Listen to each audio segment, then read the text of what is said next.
welcome to today's video. Today we're going to be talking about how much money you actually need to start an Amazon FBA business. So this video will help you out whether you're selling in the US or across Europe. So we're going to go through the example in dollars, but I will sort of mention pounds, and yeah, it'll be up to you to work out what that would cost you in your currency, but it will apply to everything. So yeah, if you're new to the channel, my name's Nick. And eBusiness Boss has been set up to help you guys learn about Amazon FBA in particular. We're a 7-figure Amazon seller, and yeah, we've been full-time for around about 2 years now. So yeah, we want to help you guys out with some content. So let's start answering this question. How much money do you need for Amazon FBA? So the first major cost you're going to have is obviously going to be your product. So if we're following the private label model, this is going to be how we're going to look at this. So you've got the cost of the factory actually making the product for you, and then the cost of them shipping it to you or directly into the Amazon FBA warehouse. So for a first product, you're probably not going to be looking at ordering more than 500 units unless you've got some experience or you're very confident in your purchase. So for this example, let's just assume that it's going to be $2 per unit. So 2 times 500 units would be $1,000. Then you've got the cost of shipping. So this time we'll put aside $500 for shipping. So that might well be sea, it might be air. Probably at $500 it's more likely to be sea. So there we've got a total of $1,500. You can see in the image on screen, that's obviously me holding the first product we ever sold on Amazon. So it was a fruit infuser water bottle. We don't sell it anymore, but yeah, for that product we bought 500 units, and it got us started and it led us to where we are today. So yeah, not to say we didn't have some problems with it, but yeah, we ordered 500 units of that to get us started. So let's first of all talk about how you might go about finding your product, and it leads us on to our first bit of software, which is Helium 10. And this is the software we use to find products and optimize everything that we're doing on Amazon. So it's really important. The Platinum plan as standard costs $87.30 a month at the moment. Now you can use one of our affiliate codes to get some money off that. So you can use EBOS10 and that will give you 10% off every month, or EBOS50 will give you 50% off the first month. And I'm going to explain why you need Helium 10 in my opinion. Some people use Jungle Scout, and of course use whatever you feel comfortable with, but we use Helium 10. Mainly when we're looking for new products, we use Black Box. So yeah, I've got a free tutorial on the YouTube channel to show you guys exactly how we use Black Box. I'll leave a link to that above, and yeah, if you want to watch that, do check it out because it will help you find undervalued products, so products that are performing really well but don't have too much competition. Once you've decided on your product, you're going to need to create a master keyword list. Again, we've got another video on that. There'll be a link up there. And then you're going to need to optimize your listing. So you want to include every single keyword in your listing that is relevant to your product and that people are searching for, so you can maximize sales. And yeah, optimizing your listing is going to help your sales and ultimately will dictate your success on Amazon. So there's loads of tutorials on our channel to show you how you'd optimize your listing, how you'd find your keywords. So yeah, if you're starting out, I would recommend using EBOS50, which like I say is an affiliate code, so we will make a commission. It won't be any more expensive for you, it's actually less expensive. But that will give you 50% off your first month, and you can try out some of these tools, and that will cost you $43.65. So my recommendation would be make a plan, use that code, get 50% off, and try and do as much as you can in the first month, because there's a good chance you can do everything you need to do and then cancel the subscription. Next up, obviously it's a basic fact that you're going to need an Amazon seller account. You've got two options here. You've got the individual seller account, which is free. Don't recommend going for that if you're serious about growing a business. You're going to want a professional seller account. In the US, it's going to cost you about $40 a month, and in the UK, it's going to be £30 a month. But you are going to need one. You're going to want to set yourself up with a legitimate business with a relevant business bank account. So yeah, make sure you start as you mean to go on. Next up, you're going to need to put money aside for your graphic design, and yeah, by sort of initially we need to be thinking about your logo and your packaging. So you can see the example on the screen.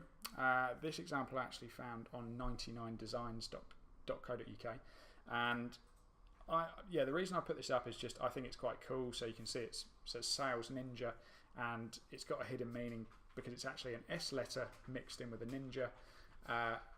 Remember, your logo is going to be on your product, and it's going to be one of the first things your customer thinks about and remembers when they're buying products within your brand. So brand is massively important. Don't skimp on your logo. Find yourself a good designer. They'll probably be able to do both. For your logo, you could go onto Fiverr. Wouldn't really recommend doing that. They are going to be of lesser quality, but maybe you know a good designer. So there you're looking, anywhere between $5 and $30. Upwork is where I'd go. So to get a decent logo done, it's going to cost you probably $50 to $100, but you're going to have something that's going to be on your product for life. So it's worth looking into the better option there with Upwork. Packaging. So if you're private labeling a product, you're obviously going to have to create your very own packaging. Find out the dimensions from the factory for your box or container, whatever it is, your label, and find a designer. So you can use Fiverr. Again, it's of lesser quality. In the early days, we had packaging made for $25, but Upwork is where I'd go. For proper packaging, you're looking at anywhere between $100 and $300. So but again, it's going to be something that really sells the quality of your product. And if your packaging is good and you turn it into an experience for the customer, there's going to be a better chance of you getting decent reviews. So don't skimp on that. So the recommended total here is $150. Next up, barcodes. Now, I've seen a few of the videos that are up on YouTube talking about barcodes and how much money you need to start an Amazon account. And I think a lot of them recommend just going on a website like Buy a Barcode and spend $10 on a barcode. I'm going to say I highly recommend that you don't do that. Sam, who is one of the other founders of eBusiness Boss, you can see him in the picture here. He's done a video series explaining barcodes and how they work. Watch the series before you do anything, because you need to understand the importance of using the right barcode. Amazon's TOS requires you to have a GS1 barcode. So if you're in the US, it's called a UPC barcode, and in the UK and Europe, it's EAN. So the annual cost in the US is going to cost $250 for the year, and that will allow you to have up to 10 barcodes. So it's really important. Now, a lot of sellers will skimp on this, and I'm not saying there will be a problem, but if Amazon decide to contact you and say, well, your barcode isn't on the official GS1 prefix, you're in trouble, and your entire product and all of your investment is tied up in that. And you can't just change your barcode. You'd have to relist, start a new listing. In the UK, it will cost you £157 a year, but you do get up to 1,000 barcodes. So be careful with your barcodes. Skimp on it at your own risk, but I would recommend going for the official GS1. Marketing images. So again, probably the same designer you found on Upwork might be able to help you with this, but sometimes I've found different designers have different strengths. So I would look for a designer that has experience in marketing images. The image you can see on screen is an example of a marketing image that's showing a product's unique feature, or just a feature of a product. So it gives people an idea of the size of it. It really does help your listing look professional. So think of your product page as basically the main way you're advertising your product to your customers. That's majority of everything you have to try and convince them to buy your product. So for your main image, we like to use 3D generated images, renders. We've done a video on that as well. Make them as big as possible so they take up as much of the thumbnail as possible, because that way they're going to draw the eye when people are just browsing Amazon search engine. A unique selling point image, you're trying to convince your customer why they buy your product over somebody else's, over your competitors. So maybe have a look at your competitors' negative reviews, find pain points that your customers are struggling with, and sell that point in your product. Tell them why they need to buy yours. So another 3 images I'd have on there would be the actual image in use. So you might use an Instagram influencer for this. You might have friends or family. You might want to save money and just get professional looking photos showing people using your product. Yeah, and again, a social proof image. So I like to do these where you'll have an Instagram influencer or somebody, maybe even if you've got a little bit of budget, somebody that people know using your product, and have your designer create an interesting frame to show some shots of different influencers using your product. Fiverr, I wouldn't recommend using it.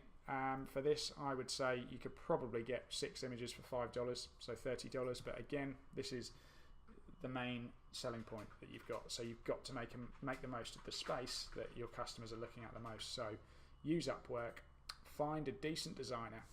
We are going to do a video, I think, to show you guys how to find the sort of better quality designers on Upwork, because the majority of people are good and much better than the majority of people on Fiverr, but yeah, not everyone will be as good as some of the top people. So yeah, on Upwork you're probably looking at $20 an image. That's what we pay, and that'll be around $120.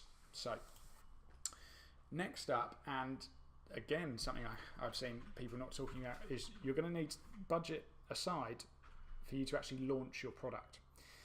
So what we tend to do is we'll run Facebook ads, we'll integrate them with a chatbot through our brand Facebook page, and for 14 days we might budget about $200 on Facebook ads. So that's a really effective way. It allows you to retain your audience for future launches.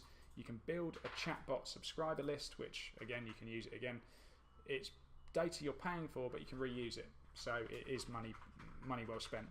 Or you can use a launch service like Viral Launch. I think currently Viral Launch charge about $400 for a product launch, and yeah, they'll do that for, I think it's 14 or 15 days, and you can select keywords and get to the top. But yeah, you are going to need budget for that. PPC. Now, in the launch stage, I would recommend doing this because it's going to help you stick for your target keywords. So with your PPC campaigns, go for exact match campaigns and target the keywords that you've highlighted in your master keyword list. Again, as mentioned earlier, there's a video where we show you guys how to generate your list. So I would run PPC for 14 days at about $10 a day on your product. This is just going to help you stick, like I say. Within the Amazon sort of launch phase, I like to bid higher. It says big on screen, but yeah, bid, that's meant to say higher than Amazon's suggested amount. So this just ensures that I'm going to get some clicks and some sales, hopefully. And yeah, I do that alongside a launch to make sure that I'm giving myself every single opportunity to stick to the top. Next up is an area, again, people don't talk about, and that's certification. So some sellers, and I know for a fact, don't bother with certification, and they might well be okay. I'm sure a lot of you, or some of you might have heard of people that just don't bother with it.